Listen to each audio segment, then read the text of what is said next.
கல்வி அமைச்சருக்கு நான் குறிப்பிட விரும்புகின்றேன். அனைத்து இந்திய அண்ணா திராவிட முன்னேற்ற கழக ஆட்சியிலே 248 துவக்க பள்ளியிலே நாங்கள் துவக்கினோம். திரு ஸ்டாலினுக்கு சேலஞ்சியா சொல்றேன், கேட்டுக்குங்க. தெரியலனா கேட்டு தெரிஞ்சுக்கங்க. உங்க அமைச்சரிடத்தில் 248 ஆரம்ப பள்ளியிலே துவக்கி இருக்கிறோம். 117 துவக்க பள்ளியை நடுநிலை பள்ளியாக தரம் உயர்த்தியிருக்கிறோம். 1079 நடுநிலை பள்ளியை உயர்நிலை பள்ளியாக தரம் உயர்த்தியிருக்கிறோம். 604 உயர்நிலை பள்ளியை மேல்நிலை பள்ளியாக தரம் உயர்த்தியிருக்கிறோம்.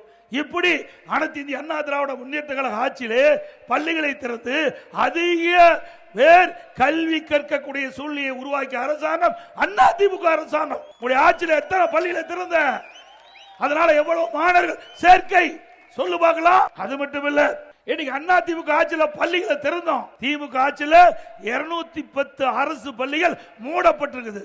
இதுதான் திமுக ஆட்சியுடைய சாதனை.